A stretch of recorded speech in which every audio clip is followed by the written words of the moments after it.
महामहिम राज्यपाल महोदय का अभिभाषण जो सरकार के विजन का एक आईना होता है, इस पर हमें बोलने का मौका दिया, उसके लिए धन्यवाद। महामहिम राज्यपाल महोदय द्वारा 281 बिंदुओं के माध्यम से सरकार के कार्यकलापों को सदन में रखा।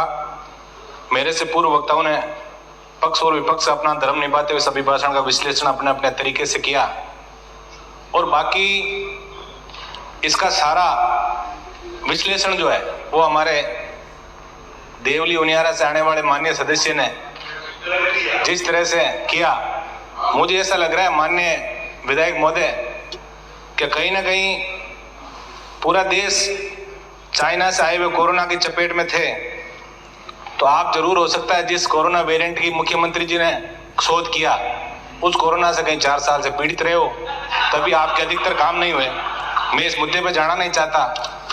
मैं यही निवेदन माननीय सभापति महोदय के माध्यम से करूंगा सरकार से कि चूंकि चुनावी साल है और प्रदेश के आमदन की अपेक्षा और ज्यादा बढ़ गई है, प्रदेश का किसान पिछले 4 साल से उम्मीद लिए बैठा है कि उसका ऋण माफ होगा, तो जब माननीय मुख्यमंत्री जी इसका उत्तर दें तब 1 से 10 की गिनती करके और समस्त किसानों का समस्त ऋण जो है वो माफ करने का आप जरूर तोहफा दें, क्योंकि इस बार बार बार अखबारों के अंदर आ रहा है कि ये जो बजट है ये किसानों और जवानों को समर्पित होगा।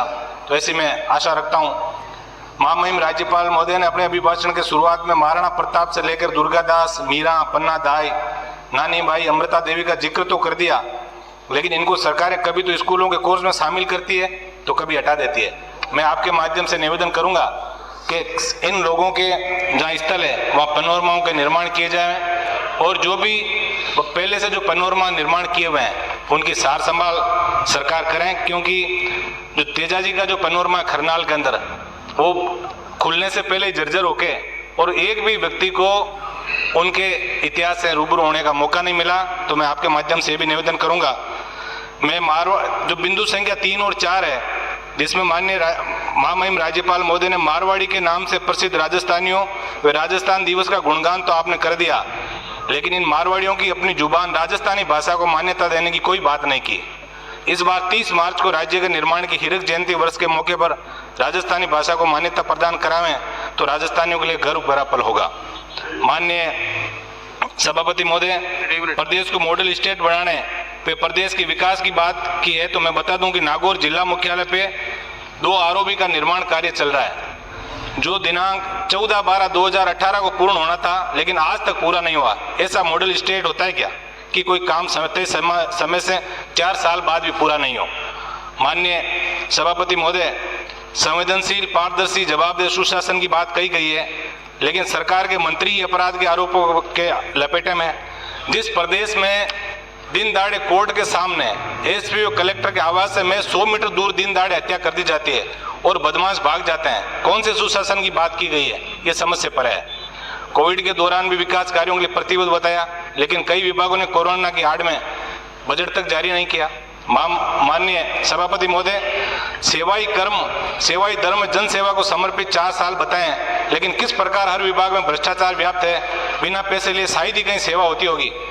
मैं इतना धन्यवाद मुख्यमंत्री जी को इस बात का दूंगा कि इस बार इन्होंने ट्रांसफरों पर बैन ही नहीं लगाई, तो सबसे बड़ा जो उद्योग है और जिसके अंदर भ्रष्टाचार पनपा, उसके लिए जरूर मैं धन्यवाद मुख्यमंत्री जी को दूंगा। कई मंत्रियों ने, मैं यह नाम सदन के अंदर लेना नहीं चाहता, उन मंत्रियों ने 7 पीढ़ी का अंजाम जो ट्रांसफर और पोस्टिंग के माध्यम से कर दिया। तो जवाबदेही और सुशासन की हम बात करते हैं। माननीय सभापति महोदय, आज हर कार्य के लिए जब ऑनलाइन आवेदन का सिस्टम आ गया तो हार्ड कॉपी जमा करवाने का सिस्टम कब तक चलेगा? आमजन से अधिकारी तो दूर, वहां का बाबू भी सीधे मुंह बात नहीं करता। सरकारी कार्यालयों के लिए दफ्तर घुमाने की परंपरा आज भी कायम है। प्रदेश में प्रतिशत सिस्टम चल रहा है, कोई 5%, कोई 10%। और ओबीसी प्रमाण पत्र की बात हमारे सांगानेर से आने वाले माननीय विधायक ने बहुत अच्छी बात की थी कि ओबीसी के सर्टिफिकेट का हर साल, हर 2 साल के अंदर जो रिन्यूअल है उसके अंदर बहुत पैसा ओबीसी का खर्च होता है। मैं आपके माध्यम से निवेदन करूंगा कि इस पर भी कोई अच्छी कार्य योजना बनेगी। एक बार उसकी जाति तो कोई बदलती नहीं है, तो ओबीसी का सर्टिफिकेट एक बार जारी हो जाता है तो सालों साल वही चलता रहे। माननीय सभापति महोदय, बिंदु संख्या 15 से 22 चिकित्सा के, आज चूंकि चिकित्सा मंत्री यहाँ मौजूद नहीं है, मैं जब पिछली बार उनका भाषण सुन रहा था तो निश्चित शब्द उनके मैं बैठा बैठा नोट करा था, निश्चित शब्द उनके मुंह से 72 बार निश्चित शब्द उन्होंने कहा था कि निश्चित रूप से ऐसा होगा तो निश्चित रूप से हमारी स्थिति सुधरेगी। और ये मैं ये कह सकता हूँ, राइट टू हेल्थ बिल लाने की हमने तैयारी कर दी तो निश्चित रूप से इस प्रदेश की चिकित्सा व्यवस्थाओं का बेड़ा गर्क भी होगा। ये भी निश्चित रूप से आप कहीं नोट कर लें इस चीज को, क्योंकि आज हालात ये 2013 के अंदर माननीय मुख्यमंत्री जी अशोक गहलोत जी ने 5 बेरी विधानसभा क्षेत्र के 5 सिद्धा के अंदर CSC की घोषणा की। आज तक वहां नहीं तो भवन बना और नहीं एक डॉक्टर के अलावा वहां नियुक्ति हुई।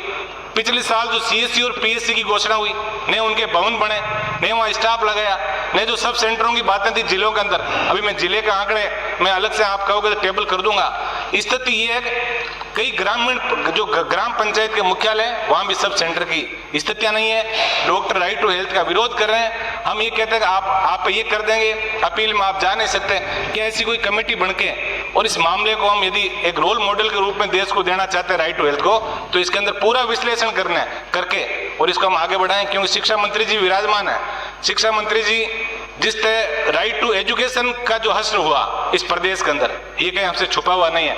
कहीं ऐसा नहीं हो कि हम देश के अंदर मॉडल तो अच्छा बनना चाहें और हम खलनायक के रूप में इस देश में राजस्थान की विधानसभा को याद करें लोग, ऐसा भी कोई कारनामा हम नहीं करते हैं। मुझे याद है कि आप जब अभी दो दिन पहले जब अभिभाषण में चर्चा हो रही थी तब गांधी जी के कथन को आपने बिल्कुल ही कहा था कि सच बोलना चाहिए, सच के सिवाय कुछ नहीं बोलना चाहिए। और हमारे डूंगरगढ़ से जो माननीय विधायक आए हैं उन्होंने ये कहा था कि मेरे इलाके के अंदर सारे शिक्षण के पद भरे हुए हैं। मैं रिकॉर्ड लेके आया हूँ कि मंत्री जी के गृह जिले बीकानेर के डूंगरगढ़ ब्लॉक में प्रधानाचार्य के 30 पद, व्याख्याता के 57 पद, वरिष्ठ अध्यापकों के 207 पद, अध्यापक लेवल 2 के 152 पद, अध्यापक लेवल 1 के 195 पदों सहित कुल 641 पद डूंगरगढ़ के अंदर रिक्त है। माननीय मंत्री महोदय, मैं तो हमारे जो डूंगरगढ़ से माननीय विधायक आए हैं इनको ये निवेदन करूंगा, आपने सरकार बचाने के अंदर बहुत अच्छा आपने सहयोग कर दिया, कारण चाहे कुछ ही रहा हो, लेकिन कम से कम आज आप इस पवित्र सदन के अंदर ऐसा झूठ तो नहीं बोले, क्योंकि आपकी एक एक चीज जो है, आप मेरी बात को सुनेंगे पहले माननीय विधायक महोदय, यहाँ जो बात होती है वो बात नोट होती है। इसलिए ऐसा कोई काम आप नहीं करें कि हम यहाँ झूठी सूचना देके और प्रदेश के अंदर एक नई हम नीति बनाएं, ऐसा भी नहीं हो। मैं जहाँ से शिक्षा निदेशक बीकानेर ने जो इंग्लिश मीडियम स्कूलों की बात आई थी, ये अखबारों के अंदर बहुत बड़ा छपा था कि पिछले दिनों शिक्षा निदेशक बीकानेर ने कुचामन ब्लॉक में महात्मा गांधी अंग्रेजी माध्यमिक विद्यालय के निरीक्षण के दौरान 2 कार्मिकों को अपनी मूल पद पर इसलिए भेज दिया क्योंकि उन्हें बिल्कुल अंग्रेजी बोलने नहीं आती थी। इंटरव्यू लेने वाली कमेटी ने किया, उनसे अंग्रेजी में संवाद किया है हिंदी में। तो हमें कहीं ना कहीं ऐसी नीति बनाओ, आप इंग्लिश मीडियम स्कूल बनाना चाहते हो, इसके अंदर प्राइवेट स्कूलों के साथ प्रतिस्पर्धा पैदा करके हम अच्छा फ्लुएंसी उनमें पैदा करना चाहते हैं, तो कम से कम इंटरव्यू के अंदर भी एक अच्छा कोई एक पूरी कार्य योजना बने। आज 33 श्रेणी अध्यापकों की भर्ती की ट्रांसफर की बात माननीय सभी विधायक करते हैं। आज जॉब का सेटिस्फेक्शन उन बच्चों में नहीं है। एक तरफ हम ये कह रहे हैं कि हर व्यक्ति में सामाजिकता आनी चाहिए, परिवार का वो ख्याल रखें। अब सिंगल फैमिली है, वो व्यक्ति नागौर का बाड़मेर के अंदर बैठा है 500 किलोमीटर दूर, कैसे उसमें सामाजिकता रहेगी, कैसे वो अपने परिवार का ध्यान रखेगा। तो जब आपने लाखों तबादले शिक्षा विभाग में कर दिए और मैं मेरे इलाके की ये लेके आया हूँ, मेरे ब्लॉक पूरे नागौर जिले के अंदर माननीय सारे विधायक नागौर के भी बैठे हैं, 22,791 पदों में से 5,200 पद हमारे नागौर जिले के अंदर खाली हैं सारे शिक्षकों के। तो जब आपने इतने बड़े तबादले कर दिए तो 10-20 हजार तबादला आप 33 श्रेणी अध्यापकों के भी कर देते, उसके लिए कोई ठोस नीति बना लेते, उनकी कोई ज्यादा मजबूरी उन लोगों को करते। मैं इतना निवेदन आपसे करूंगा। और उस शिक्षा मंत्री आज यहाँ विराजे नहीं है, उस शिक्षा मंत्री जी को मैं जरूर धन्यवाद दूंगा कि पिछली बार मेरे इलाके के अंदर 2 बालिका महाविद्यालय और 1 महाविद्यालय उन्होंने खोलने की घोषणा की, उन्होंने भवन के लिए पैसा भी जारी कर दिया, भवन भी बन रहे हैं। लेकिन आज स्थिति है कि उन महाविद्यालयों को चलाने के लिए सिर्फ एक व्याख्याता है, तो उनके पद भी भरे जाएं, तब हम निश्चित रूप से हमारी जो एक योजना है वो कहीं ना कहीं आगे बढ़ेगी। मैं 2 मिनट में समाप्त करें सर। 15 मिनट तो हमारी पार्टी को सर टाइम दिया आपने सर, 15 मिनट तो कम से कम हम पूरी बात तो कहें। हम नए विधायक चुन के आए, हमको ऐसी बात भी नहीं, एलिगेशन भी किसी भी नहीं लगाएंगे। माननीय सभापति महोदय, CHA को जिस प्रकार से एक ही झटके में घर बैठा दिया, बेरोजगार सड़कों पर संघर्ष करने को मजबूर है। आज यदि हम राइट टू हेल्थ की बात करते हैं, तो आज आधुनिक मशीनों के होते हुए भी आज अस्पतालों में जांच सिर्फ नाम के निःशुल्क है। आज की हुई जांच की रिपोर्ट अगले दिन मिलती है। अब मेरा क्योंसर विधानसभा क्षेत्र 200 किलोमीटर लंबा है, इसमें जब व्यक्ति कोई जीवन और मौत के बीच जूझ रहा है, उसके लिए अगले दिन आई जांच का मतलब क्या है? इसलिए मेरी मांग है कि ऐसी मशीनें भी वहां लगाएं कि 1-2 घंटे के अंदर छोटी मोटी जांचें उसका निराकरण उस पे हो। और सोनोग्राफी जांच के नाम पे तो आज ये हालात है जिला मुख्यालय पे कि उसको 10 और 15 दिन का समय दिया जाता है। तो 10 और 15 दिन बाद यदि सोनोग्राफी की रिपोर्ट आएगी तब तक तो इतना गंभीर हो जाएगा मरीज कि उसको बचाना फिर हमारे बस की भी बात नहीं होगी। मैं माननीय सभापति महोदय, बिंदु संख्या 37 जो है, आज भी सभी किसानों को ब्याज मुक्त ऋण नहीं दिया जा रहा है। सभी पात्र किसानों को अल्पकालीन ऋण देने की विशेष व्यवस्था की जाए। मैं सहकारिता मंत्री जी यहाँ विराजमान नहीं है, मैं सहकारिता आंदोलन से किसानों की किसान का भला यदि हम करना चाहते हैं तो सहकारी आंदोलन को हमें और मजबूत बनाना पड़ेगा। सहकारिता के अंदर इस बार हमने देखा MSP की खरीद ढंग से नहीं हो पाई, किसानों को यूरिया और DAP नहीं मिल पाया।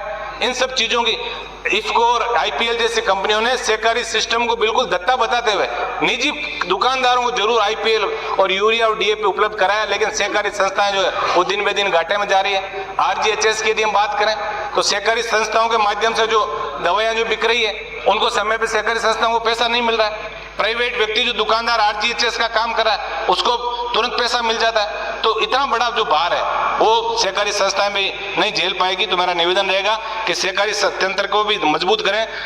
इस बार चुनाव की आपने सहकारी तंत्र में शुरुआत कर दी, इसके लिए मैं आपको दिल से धन्यवाद देता हूं कि सहकारी तंत्र को मजबूत करने में आपने जो भी बीड़ा उठाया है। मैं माननीय अध्यक्ष महोदय, प्लीज हो गया। माननीय अध्यक्ष महोदय, अब मैं थोड़ी सी मेरी प्लीज, आपका टाइम हो गया, more than sufficient. Sir 15 minute तो आप, हु सेड इट? किसने कहा 15 मिनट?